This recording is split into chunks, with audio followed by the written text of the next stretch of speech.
Moussango Mouben à Bignon, que la paix soit avec vous. Tout à l'heure, on a été interrompu un tout petit peu par ces multiples et récurrentes coupures. Ça devient parfois, ça devient très désagréable d'être dans cette communication, dans cette connexion avec vous. Et puis qu'elle se hache, qu'elle soit assurée et qu'elle se coupe finalement. Alors tout à l'heure, et je veux le redire encore ici et maintenant, mon salut, mon amitié et la force de nos ancêtres, la force des esprits, à Maurice Kamto, à Alain Foguet-Tedom, à Bibou Nissak et à tous ceux qui ont été emprisonnés dans le cadre des marches du 22 septembre que j'ai soutenues et que je soutiendrai toujours. Parce que je suis de ceux qui soutiennent le principe pour chaque citoyen, chaque citoyenne au Cameroun, en Afrique et partout où l'état de droit est consacré, de dire non au président, comme on peut dire oui au président, de dire Paul Biya doit partir, comme on peut lui dire Paul Biya Ayop, de dire Paul Biya démissionne, comme on peut marcher dans la rue pour dire Paul Biya encore 100 ans. Je dis encore ce soir à Maurice Kamto parce que nous sommes dans la semaine de la conférence des Nations Unies sur les politiques et le droit spatial consacré à l'Afrique, notamment sur les perspectives africaines, conférence à laquelle je participe. Et j'ai beaucoup de plaisir, beaucoup d'honneur à entendre citer des personnes comme lui, des personnes comme ces hauts Camerounais, ces hauts Africains qui font avancer le droit international. Je voudrais lui dire à Maurice Kamto, dans son lieu de réclusion, son lieu où les pratiques tyranniques consacrent une façon d'être, consacrent un ensauvagement camerounais. Je voudrais lui dire que s'il a mis le pied à l'étrier de personnes comme ma modeste personne, c'est pour que nous fassions briller le flambeau de notre continent, de notre pays, le Cameroun, à travers le monde. J'ai vu que la liberté de ton qui est la mienne, j'ai vu que l'engagement qui est le mien font que depuis un certain nombre de temps, des personnes se livrent tout simplement parce que moi, quand je fais des investigations, moi, quand je fais du journalisme d'investigation, c'est avec le talent qu'on me reconnaît, ça ne se cache pas. C'est avec les compétences qui me sont reconnues, ça ne se cache pas. Un Africain au XXIe siècle qui est talentueux, qui est compétent, qui a une plume virtuose, ça ne se cache pas. Un Africain au XXIe siècle qui a des résultats, un Africain qui sait adresser les questions, ça ne se dissimule pas, ça ne se cache pas, ça se sait. Un Africain qui s'engage, un Africain qui a sa liberté de ton et qui obtient des résultats dans une enquête sur les biens meubles et immeubles de l'État du Cameroun en France, eh bien j'en ai déjà fait des bilans. Ils ne sont pas exhaustifs, mais on a vu de manière très très claire les libérations de résidences occupées indûment. On a vu les résiliations de baux obtenus par Mounden Djimbab. C'est-à-dire que par mon action, par mon travail, l'État du Cameroun économise, gagne de l'argent. Gagne de l'argent.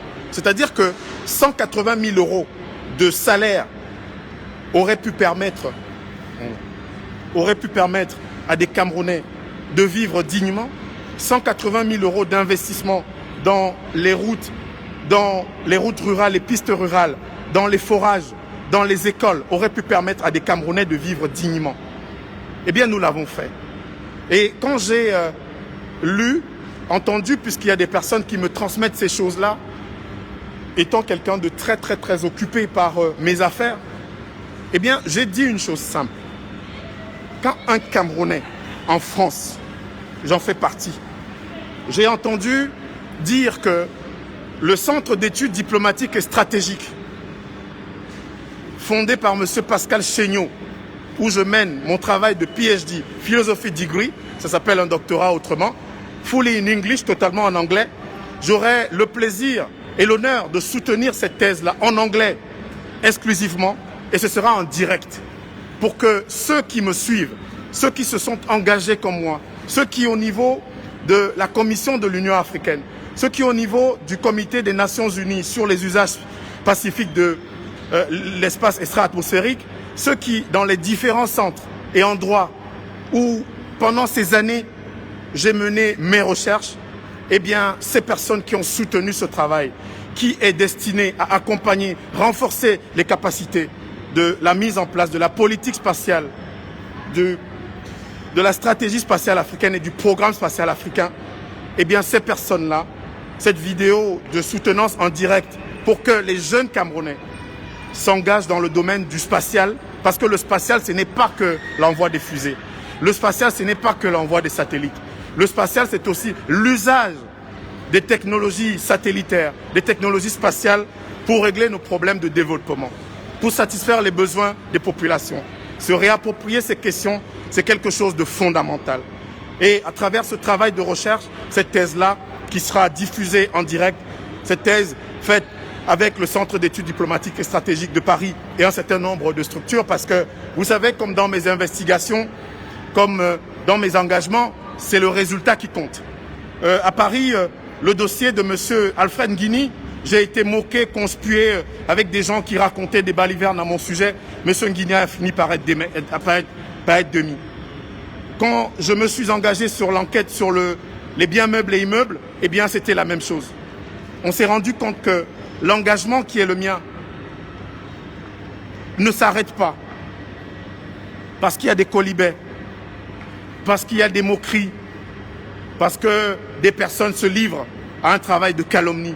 Non, ne s'arrête pas cela. Si j'ai dit ce soir encore mon soutien, ma fraternité à ces Camerounais, c'est que je ne suis pas de ceux qui veulent et qui cherchent les postes au Cameroun. Je ne suis pas ceux qui quêtent les nationalités ou je ne sais pas trop quoi et qui ferment leur gueule. Je ne suis pas de ceux qui se couchent devant les rois, les princes, les présidents, les puissants. Je ne suis pas de ceux-là. Je ne suis pas de ceux qui veulent être reconnus par les puissants. Je ne suis pas de ceux-là. Je suis de ceux qui travaillent, qui apportent concrètement. Je suis de ceux qui s'engagent et qui apportent concrètement. C'est cela, l'engagement qui est le mien. Et donc, par conséquent, j'ai vu que de manière récurrente, les initiatives qui sont les miennes, les endroits où, évidemment, ces personnes-là croient et s'imaginent qu'elles vont confondre celui qu'on appelle Abdelaziz Moundendimam, eh bien, les choses sont très simples de mon point de vue. Il faut toujours être la preuve de ce qu'on est, de ce qu'on dit. Toujours cela. Et ce soir encore, parce que je le dis, puisque c'est la vérité, que M. Maurice Kamto se dise que des personnes qui l'inspirent à travers le monde sur le plan intellectuel sont nombreuses. Et quand vous avez des jeunes Africains qui font des études de haut niveau, des recherches de haut niveau, et qui sont sur le chemin de la mise en exergue du droit international, de la géopolitique, des relations internationales, de ces études-là au service de leur pays, de leur continent, eh bien, ces personnes doivent être reconnaissantes à tous ces grands Africains, à tous ces esprits africains qui font rayonner notre continent à travers le monde pour ce qu'ils ont fait et par ce qu'ils ont fait. Et là, en l'occurrence, ce sera l'occasion pour moi, à travers cette soutenance, ce sera l'occasion pour moi, à travers ce travail qui sera défendu pour l'Afrique, pour ce que nous avons comme idée de notre pays, le Cameroun, et de sa dimension panafricaine, de sa dimension africaine. Eh bien, ce travail sera tout simplement la preuve de ce qu'on est, la preuve de ce qu'on dit. Parce que c'est de cela qu'il s'agit. Quand vous êtes un Africain, quand vous êtes un Africain digne, quand vous êtes un Africain qui suscite chez quelques égarés de la haine autant de défiance, eh bien vous devez vous dire, comme on le dit dans nos proverbes, qu'on ne jette des pierres que sur un arbre qui produit des fruits. C'est cela. Il faut toujours vous dire cela. Moi j'ai, avec beaucoup de peine, souvent pensé que ces Africains-là, ces personnes-là, qui soutiennent de façon absolument aveugle, pour des raisons tribales, pour des raisons tribalistes, pour des raisons ethniques, les personnes qui nous dirigent n'ont pas compris notre 21e siècle. Au 21e siècle, les hommes de talent ont leur place à travers le monde. les hommes de compétence ont leur place partout dans le monde. Les hommes qui ont du talent, du brio, du génie sont prisés de par le monde. Ils peuvent, dans le cadre de ce capitalisme cognitif, de ce knowledge power, circuler à travers des universités, des centres de recherche, des lieux. Et c'est pour cette raison que nous avons choisi d'encadrer des jeunes Africains. Nous avons choisi d'orienter les jeunes Africains vers toutes ces disciplines qui sont liées au spatial. La géodésique, l'étude de la Terre et du magnétisme, la physique de l'atmosphère, l'étude justement des différentes couches de l'atmosphère, la troposphère, la stratosphère, la mésosphère.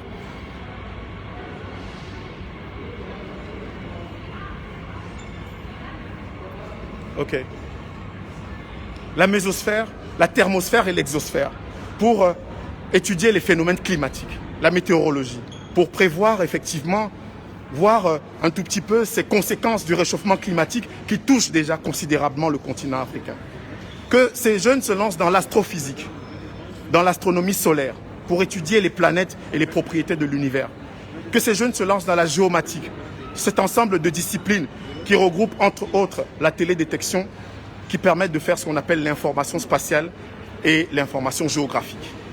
Que ces jeunes-là s'engagent dans le domaine des politiques et du droit de l'espace, du droit international de l'espace. Que ces jeunes s'engagent dans le domaine de la conception, comme Ifriki Tadadieu et d'autres, des nanosatellites, donc des petits satellites qui permettent d'avoir de grands résultats pour le continent africain. Le nanosatellite design. Donc, ce travail, il ne doit pas susciter de jalousie ou de haine. Ce travail doit plutôt susciter une émulation. Ce travail doit plutôt porter les Camerounais et les Africains vers le haut. Ce travail doit plutôt être celui où on se dit comment on met en exergue le talent, les compétences des Africains. Comment on les suscite? Comment on ressuscite ce que l'Afrique a apporté au monde?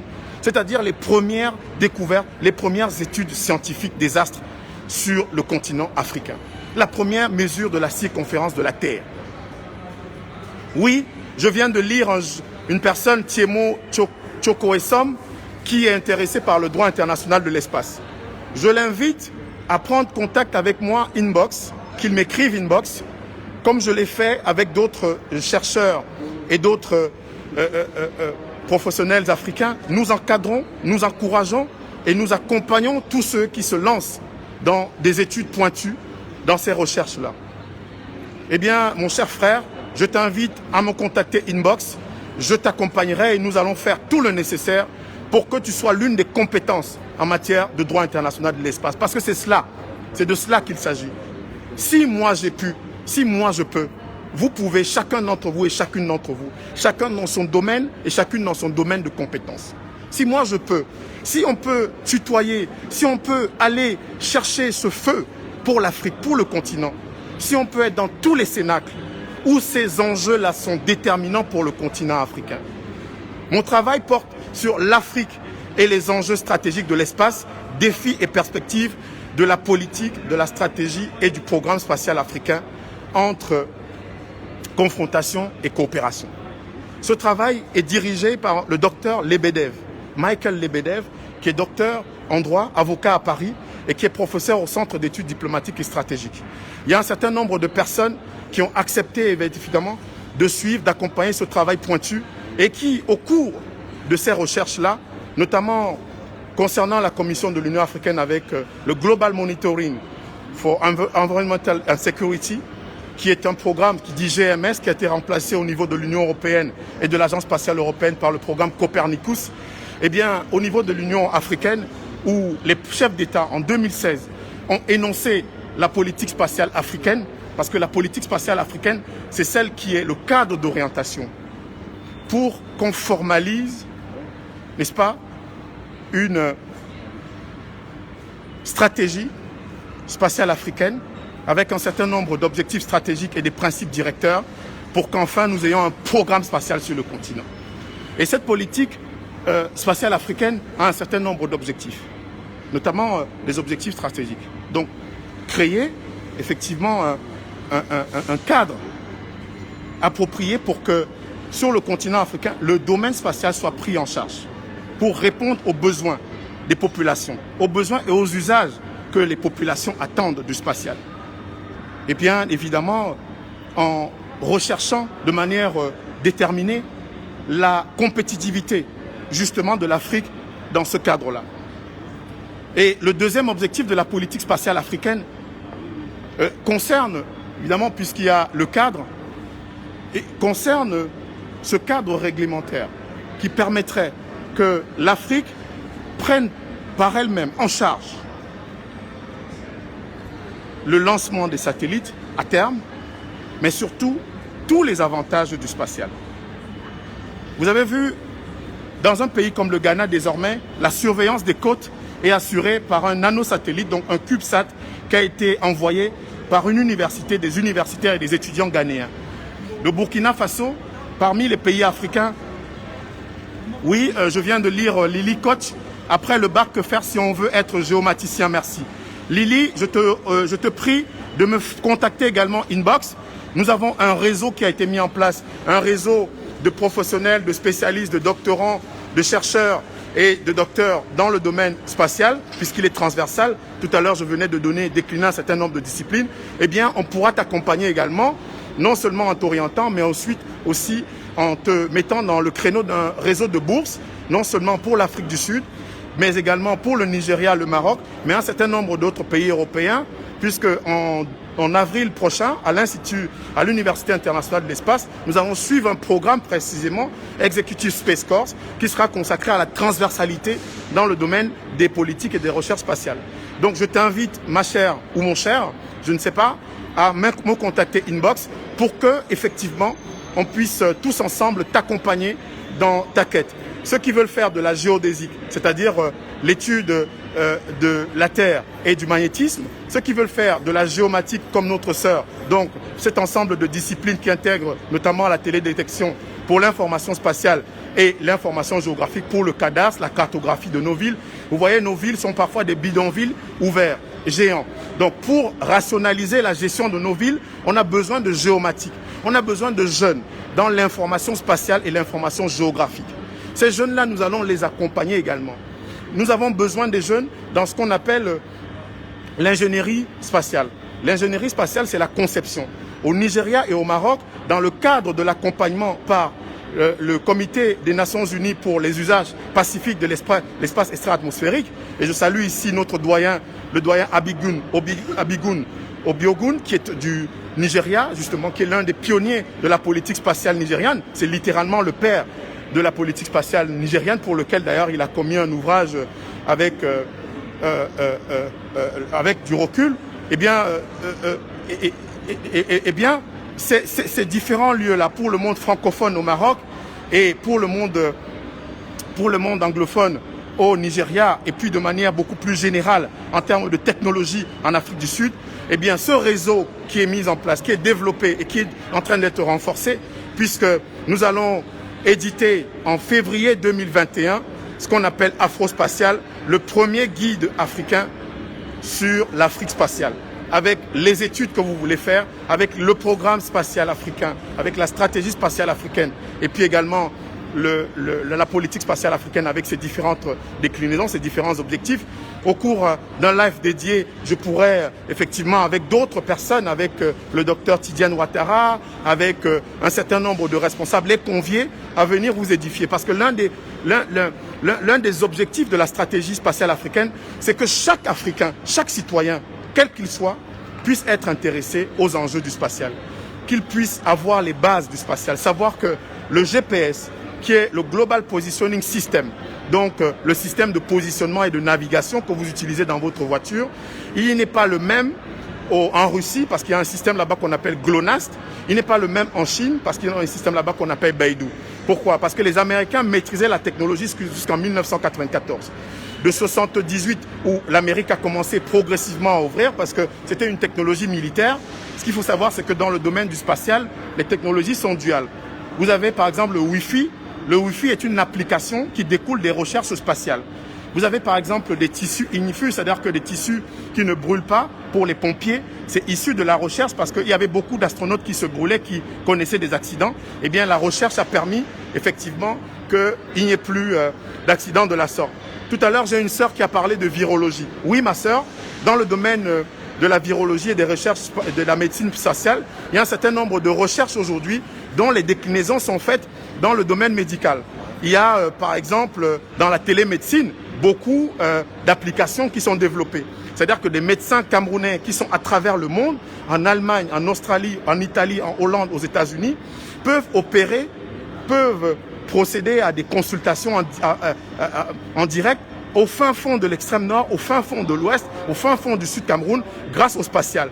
Donc grâce aux satellites, grâce aux nanosatellites aujourd'hui, puisque avec des CubeSats, on peut avoir des applications militaires, on peut avoir des applications civiles, des applications en matière médicale. Donc tout cela, ce sont des enjeux qui sont très importants. Et nous sommes engagés. À titre personnel, mon travail de PhD, donc de Philosophy Degree, qui est mené depuis donc ces 5 ans, puisqu'on arrive au terme avec la perspective de la soutenance de ce travail-là, permet que, en intégrant un certain nombre d'instances pour que la politique, la stratégie et le programme spatial africain soient mis en œuvre, parce que la politique spatiale africaine, c'est 2016, donc les chefs d'État ont décidé. Et en 2018, il y a eu la formulation de la stratégie spatiale africaine avec ses différents objectifs stratégiques et puis les objectifs, les principes et les objectifs spécifiques qui permettent justement de traduire de manière concrète la politique spatiale africaine. Et bien non, le support de tout cela, c'est le programme spatial africain. Et ceux qui vont mettre en œuvre la stratégie spatiale africaine, le programme spatial africain, c'est l'agence spatiale africaine qui sera basée au Caire en Égypte, puisque les chefs d'État de l'Union africaine ont décidé en 2019 de fixer le siège de l'agence spatiale africaine au Caire en Égypte. Donc voilà un certain nombre d'éléments qui font que nous avons... Oui, également. Alors, j'ai lu, parce que aussi, puisque c'est un peu interactif, je lis et je suis heureux que cet intérêt pour le spatial se développe. Parce que c'est le focus. Donc, sur le numérique est intrinsèquement lié au spatial. Il n'y a pas de numérique aujourd'hui sans véritablement le spatial. C'est-à-dire que les satellites, quand vous utilisez WhatsApp, la communication que j'ai avec vous maintenant, c'est grâce à ces satellites qui sont allés dans l'espace. Vous avez différents types de satellites. Les satellites scientifiques, justement pour faire la météorologie, les satellites, les fusées sondes et puis un certain nombre de satellites qui sont envoyés dans l'espace, qui font des recherches scientifiques. Par exemple, je vous ai parlé tout à l'heure de physique de l'atmosphère, pour étudier ces couches. La troposphère, c'est entre le niveau de la mer et 10 km au-dessus de nos têtes. Donc vous avez les avions, ils ne vont pas au-delà de la troposphère. Tous les avions, leur vitesse de croisière, c'est à 10 km. Donc à 15 km au-dessus de vos têtes, donc au-dessus du niveau de la mer, c'est la limite de la troposphère. Au-dessus de la troposphère, vous avez la stratosphère. La stratosphère, c'est entre 15 et 50 km au-dessus de vos têtes. Au-dessus de la stratosphère, vous avez ce qu'on appelle la mésosphère. C'est dans la mésosphère, donc entre 50 et 85 km, que vous avez la désagrégation d'un certain nombre d'astéroïdes qui menacent la Terre. C'est-à-dire que vous avez un pays comme le Botswana, qui est situé au sud de l'Afrique, qui a été menacé par un gros astéroïde, qui s'il était tombé sur n'importe quel endroit au Botswana, aurait causé des dégâts imparables. Alors la NASA, l'Agence spatiale européenne et un certain nombre d'agences spatiales ont développé des techniques dites de défense planétaire. C'est-à-dire des techniques qui permettent de désagréger, de protéger la planète en désagrégeant dans la mésosphère, donc cette couche qui est située entre 50 et 85 km, en désagrégeant donc dans la mésosphère, effectivement, ces astéroïdes qui menacent la Terre. Vous avez les débris spatiaux, le Space Traffic Management, la gestion des débris spatiaux. Ce sont les enjeux de développement durable. Parce qu'il y a 6000 satellites dans l'espace, 2000 qui sont en activité. Je rappelle que 41 satellites appartiennent à l'Afrique, 11 États africains ont 41 satellites et 14 pays africains ont des agences spatiales. Donc c'est en plein développement. Et c'est pour cette raison que nous nous impliquons, nous nous intéressons à la question du spatial pour que le droit international de l'espace, les politiques spatiales soient optimisées en fonction des principes et des recommandations de la politique spatiale africaine. Donc la question du numérique, il y a par exemple celui que j'ai cité tout à l'heure, Ifri Kitadadieu, et un certain nombre de Camerounais en France, aux États-Unis, en Allemagne, en Afrique du Sud, qui gèrent un programme qui s'appelle 10 000 codeurs. Eh bien 10 000 codeurs, justement, c'est dans le domaine du numérique, c'est former des jeunes dès le bas âge au codage informatique, les habituer aux questions d'algorithmes. Parce qu'il faut savoir qu'il n'y a pas de retrait, par exemple, quand vous allez à la banque, vous ne pouvez pas retirer l'argent s'il n'y a pas le spatial. c'est à travers le spatial que sont synchronisées les informations bancaires.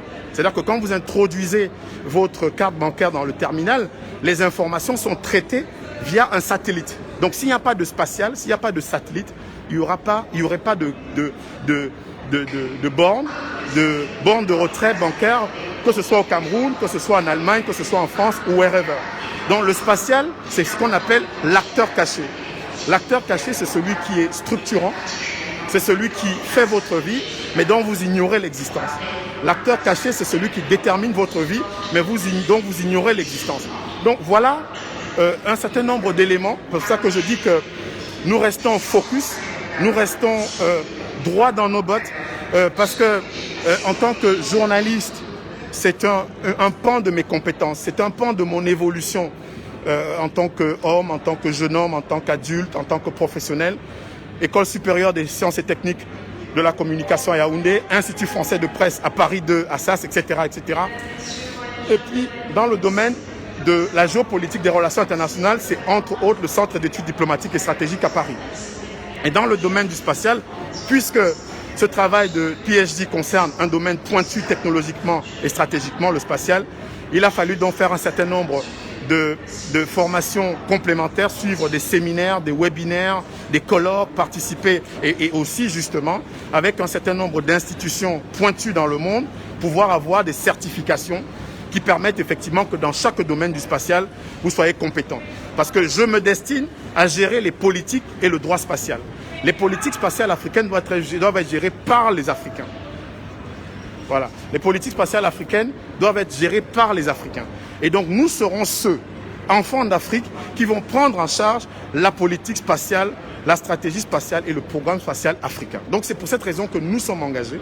C'est pour cette raison que nous allons travailler dur. Nous travaillons durement. C'est pour cette raison que ces réseaux sont mis en place. C'est pour cette raison que, voilà, nous sommes focus. Je remercie tous les jeunes qui nous contactent. Je remercie tous ceux qui étaient sur ce live et qui commencent à s'intéresser aux questions du numérique et aussi ceux qui me contactent de façon beaucoup plus générale tous les jours.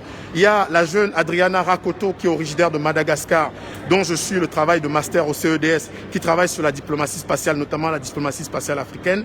Un certain nombre de jeunes, le jeune Wole, qui est originaire d'Afrique du Sud et du Nigeria, donc ses parents sont franco-nigéro-sud-africains, eh bien je l'accompagne dans le domaine de la politique de coopération en matière spatiale. Eh bien donc vous, comme eux, on peut travailler ensemble. J'ai envie que beaucoup plus d'Africains s'intéressent aux questions spatiales. J'ai envie que beaucoup plus d'Africaines, de jeunes filles à travers l'Afrique puissent s'engager dans le domaine du spatial. Nous sommes là, qu'il s'agisse des politiques, du droit spatial, qu'il s'agisse du numérique spatial, qu'il s'agisse de la géomatique, qu'il s'agisse de la géodésie, qu'il s'agisse de la physique de l'atmosphère, qu'il s'agisse de l'astrophysique. Nous sommes en réseau avec ces professionnels africains. Nous pouvons vous accompagner, chacune et chacun d'entre vous, dans son domaine de compétences. Et nous allons également faire ces séances, ces rencontres, ces soirées, ces séminaires de vulgarisation pour que la question spatiale ne soit plus une question taboue. Je le dis encore ce soir, aller dans l'espace, ce n'est pas que les missions Apollo, ce n'est pas que le satellite, ce n'est pas que Sputnik. Un pays qui n'a pas de satellite peut avoir une politique spatiale pour réguler. Déjà, il faut des lois spatiales parce que vous avez des pays qui sont menacés par les débris spatiaux, mais qui n'ont pas de satellite. Vous avez des pays qui utilisent, par exemple, aujourd'hui, partout dans le monde, on utilise WhatsApp, on utilise Facebook, sauf à l'exception de quelques pays. Mais ces pays-là n'ont pas de satellites dans l'espace, notamment les pays africains. Comme je vous ai dit tout à l'heure, il n'y a que 11 États africains qui ont 41 satellites dans l'espace et il n'y a que 14 pays africains qui ont des agences spatiales. Donc, la marge est encore importante. Nous avons 55 pays africains sur le continent, justement, à développer, dont les compétences doivent être renforcées sur la question. Oui, il y a Fan Bondi. Oui, l'Afrique peut lancer des satellites. L'Afrique a eu des bases de lancement. Je rappelle que le premier satellite français, qui s'appelle le FR1, a été lancé à partir de l'Algérie, c'est-à-dire sur la base d'Amaguir. La France a lancé ses satellites puisque la France a commencé son programme spatial en 1947. La France a lancé ses premiers satellites sur le continent africain, c'est-à-dire dans les bases d'Amaguir et de Redouane. Ça, c'est au niveau de l'Algérie. Il y avait une base à Nouadhibou, en Mauritanie. Il y a une base de lancement qui était située au Kenya. C'est la base de San Marco. C'est les Italiens qui ont lancé leur satellite de 1968 à 1988.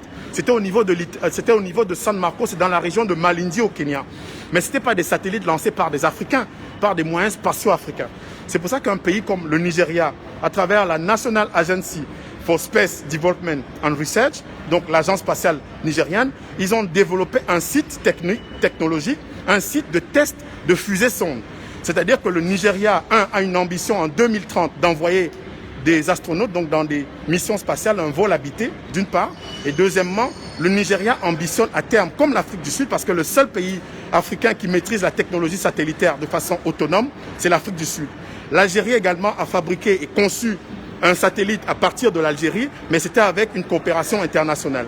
Nous avons un certain nombre de pays comme le Rwanda qui ont travaillé avec le Japon, avec la JAXA, l'agence spatiale japonaise, pour lancer leur satellite. C'était un nanosatellite, c'était l'année dernière. Donc les deux derniers pays africains qui ont lancé, c'était l'Éthiopie et le Rwanda.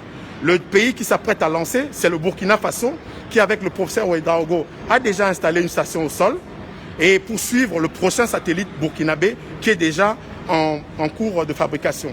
Ce qu'il faut dire, c'est que la plupart de ces satellites sont lancés à partir de l'étranger. Donc l'ambition de l'Afrique, c'est d'avoir sur son sol, puisque nous sommes situés sur l'équateur, ce sont les zones idéales pour le lancement, parce que ce sont les zones de propulsion et d'économie de carburant sur le plan technique et scientifique.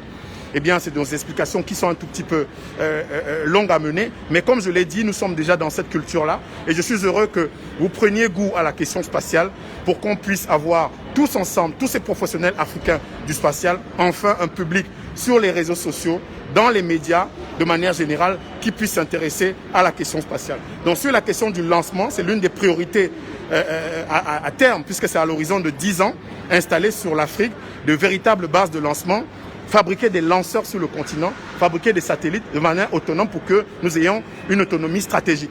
La France, par exemple, a dépendu des États-Unis longtemps pour ses satellites militaires, donc d'écoute et d'espionnage. Si la France a soutenu le Tchad dans la guerre contre la Libye, par exemple, c'est parce que c'était les Américains qui fournissaient à la France les renseignements. Donc la France a développé son premier satellite militaire à partir des années 90, qui s'appelle le Syracuse. Donc ce sont des technologies qui coûtent extrêmement cher. Le Maroc est le pays africain qui a investi 300 millions de dollars, donc un peu plus de 200 milliards de francs CFA, pour lancer son satellite. C'est un satellite à vocation militaire, de surveillance des côtes, de surveillance des frontières du Maroc, bon, ce qui n'est pas sans créer des frictions, par exemple, avec l'Algérie. Donc ça, c'est vraiment sur le plan géopolitique, précisément. Donc l'Afrique a déjà commencé à avoir les bases de la conception de l'ingénierie spatiale, puisqu'il y a de plus en plus à l'Université internationale de l'espace. En avril, nous aurons un programme justement qui s'appelle Executive Space Course, et là-bas il y a un master consacré à l'ingénierie spatiale où il y a de plus en plus de jeunes Africains. Donc également en Afrique du Sud. Ifriki Tadadjo, par exemple, est concepteur de nanosatellites. C'est un jeune Camerounais qui a étudié à Bouya, ensuite qui est allé en Afrique du Sud à Cape Town Technologic Institute. Il est venu en France à Montpellier à l'Institut spatial. Il est reparti en Afrique du Sud et aujourd'hui il dirige une entreprise qui conçoit des nanosatellites sur le sol africain. Donc c'est tout à fait possible que nous ayons sur notre propre continent eh bien, cette capacité de développement satellitaire. Mais comme vous l'avez dit tout à l'heure, sur la question des lanceurs, il faut beaucoup d'argent parce que 77% des budgets en matière spatiale sont détenus par un seul pays, c'est les États-Unis. Le reste se partage la portion congrue. Donc pour investir dans le spatial, ça demande beaucoup de moyens, c'est vrai. Mais pour s'occuper du spatial, ça ne demande pas beaucoup de moyens. On peut s'occuper du spatial, on peut commencer à former les jeunes, on peut commencer à former les petits à la maison, etc., jusqu'à ce que nous ayons toutes les compétences pour être autonomes et gérer le programme spatial africain. Moussa Ngomben Abignon, que la paix soit avec vous. Je reste focus, je reste déterminé et avec la programmation de la soutenance de thèse, puisque nous sommes déjà en train de sortir des périodes de confinement, eh bien cette soutenance de thèse, comme je l'ai dit, sera en direct avec le docteur Lebedev qui supervise ce travail de thèse au Centre d'études diplomatiques et stratégiques à Paris. Moussa Ngomben Abignon, que la paix soit avec vous. Vive l'Afrique.